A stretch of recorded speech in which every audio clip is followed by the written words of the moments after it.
आज का बाइबल का वचन सामुएल का दूसरा ग्रंथ अध्याय 11 वचन 1 से 10 और 13 से 17। और आज का सुसमाचार सन मरकुस के अनुसार अध्याय 4 वचन 26 से 34। सामुएल का दूसरा ग्रंथ अध्याय 11 वचन 1 से 10 और 13 से 17। वसंत के समय जब राजा लोग युद्ध के लिए प्रस्थान किया करते हैं, दाऊद ने अपने अंगरक्षकों और समस्त इजरायली सेना के साथ योआब को भेजा। उन्होंने अम्मोनिया को तलवार के घाट उतारा और रब्बा नामक नगर को घेर लिया।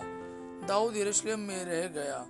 दाऊद संध्या समय अपनी शया से उठकर महल की छत पर टहल ही रहा था कि उसने छत पर एक स्त्री को स्नान करते देखा। वह स्त्री अत्यंत रूपवती थी। दाऊद ने उस स्त्री के विषय में पूछताछ की और लोगों ने उससे कहा, यह तो एलियाम की पुत्री और हित्ती यूरिया की पत्नी बत्शेबा है। तब दाऊद ने उस स्त्री को ले आने के लिए दूतों को भेजा। वह उसके पास आई और दाऊद ने उसके साथ रमण किया। वह अपनी अशुद्धता से मुक्त हो गई थी। इसके बाद वह अपने घर लौट गई। उस स्त्री को गर्भ रह गया और उसने दाऊद को कहला भेजा कि मैं गर्भवती हूँ। तब दाऊद ने योआब को यह आदेश दिया, हित्ती यूरिया को मेरे पास भेज दो।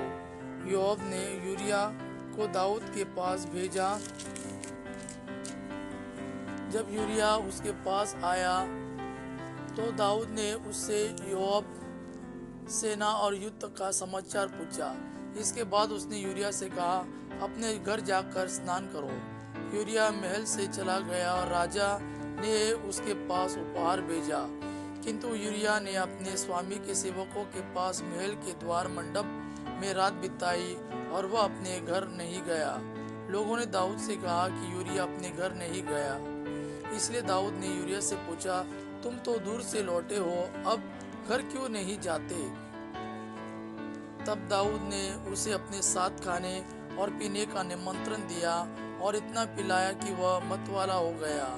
किंतु यूरिया फिर अपने प्रभु के सेवकों के पास अपने पलंग पर सोया और वह अपने घर नहीं गया।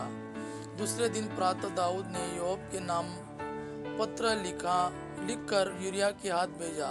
उसने पत्र में यह लिखा, जहाँ घमासान युद्ध हो रहा है वही यूरिया को सबसे आगे रखना और तब उसके पीछे से हट जाना, जिससे वह मारा जाए और खेत रहे। इसलिए योआब ने नगर के घराव में यूरिया को एक ऐसे स्थान पर रखा जिसके विषय में वह जानता था कि वहाँ शूरवीर योद्धा तैनात थे। नगर के निवासी योआब पर आक्रमण करने निकले। सेना और दाऊद के अंगरक्षकों में से कुछ लोग मारे गए और हित्ती यूरिया भी मारा गया। आज का सुसमाचार सन मरकुस के अनुसार अध्याय 4 वचन 26 से 34 तक। ईसा ने उनसे कहा, ईश्वर का राज्य उस मनुष्य के सदृश है जो भूमि में बीज बोता है। वह रात को सोने जाता और सुबह उठता है। बीज उगता है और बढ़ता जाता है, हालांकि उसे यह पता नहीं कि यह कैसे हो रहा है। भूमि अपने आप फसल पैदा करती है, पहले अंकुर, फिर बाल और बाद में पूरा दाना। फसल तैयार होते ही वह हंसिया चलाने लगता है, क्योंकि कटने का समय आ गया है। ईसा ने कहा, हम ईश्वर के राज्य की तुलना किससे करें? हम किस दृष्टांत द्वारा उसका निरूपण करें? वह राई के दाने के सदृश है। मिट्टी में बोए जाते समय वह दुनिया भर का सबसे छोटा दाना है, परंतु बाद में बढ़ते बढ़ते वह सब पौधों से बड़ा हो जाता है और उसमें इतनी बड़ी बड़ी डालियां निकल आती है कि आकाश के पंछी उसकी छाया में बसेरा कर सकते हैं। वह इस प्रकार के बहुत से दृष्टांतों द्वारा लोगों को उनकी समझ के अनुसार सुसमाचार सुनाते थे। वह बिना दृष्टांत के लोगों से कुछ नहीं कहते थे, लेकिन एकांत में अपने शिष्यों को सब बातें समझाते थे।